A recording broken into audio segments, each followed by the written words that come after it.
one of us probably uses if we ever have to recite a Bible verse on site. If I ask half the room this morning, say a Bible verse, John 3:16 is the first verse that we would think of. It is our safety net. John 3:16 is so famous, it's made it all the way to the WWF. Even wrestlers know about John 3:16.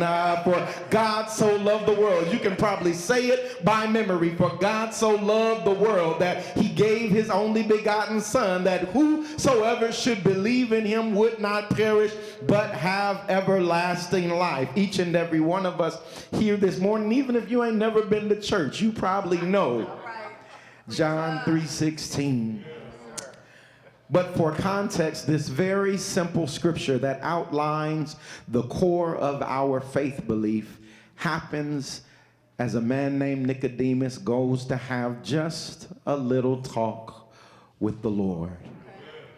Under the cover of night, this brother goes to have a conversation with Jesus after seeing Jesus do all sorts of miracles, after hearing about him turning water into wine, after hearing John testify about who Jesus is. Nicodemus decides to go and have just a little talk with Jesus. And because he was willing to go and have this talk, you and I have the basic breakdown of what it means to be saved by Jesus. Because Nicodemus was willing to go and have just a little talk with Jesus, the whole world knows what it means to believe in Jesus. Could you imagine what we could change in our lives if we would just have a little talk with Jesus? If this little scripture right here has made its way all the way to 2023 at Parks Chapel in San Fernando Valley. Could you imagine what would happen if we were willing just to have a little talk with Jesus on our own? If this small verse of scripture could make its way all the way to the WWE, to the wrestlers, if it could make its way to folks who never heard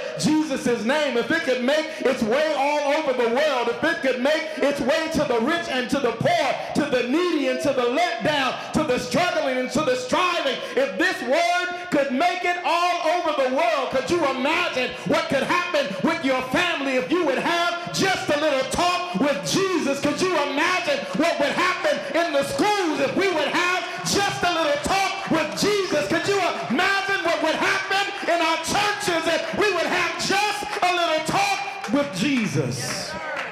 Just a little talk with Jesus. Tell him all about our problems. He'll hear our faintest cry. Could you imagine what would go on in the world? Could you imagine what would be happening in Palestine if they would have just a little talk with Jesus? Could you imagine what would be happening in our school systems if the teachers would have just a little talk with Jesus? Could you imagine what America could be like if our president would just have a little talk? What would our churches look like if the preachers would just have a little talk? Yes, sir. Yes, sir. If our parents, if our doctors, if our lawyers,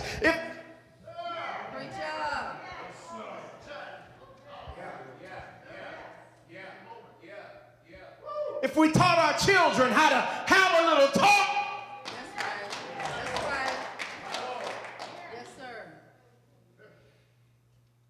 If when our friends were going through something, instead of gossiping and talking and telling all their business, we said, have you had a little talk? Yes, sir.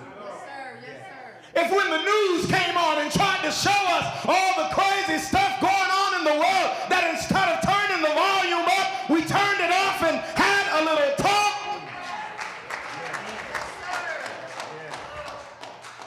If when we were going through our toughest times and our hardest days and our darkest nights, and instead of scrolling on Instagram and TikTok and Facebook, we had a little talk. Yes, sir.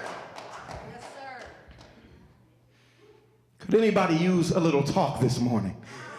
Anybody woke up this morning and felt like you needed to have a little talk with Jesus? Anybody looked at something going on in your life and said, maybe I should have a little talk with Jesus? Anybody got a situation this morning that you walk in here with heavy on your heart, and maybe I just want to recommend that you have a little talk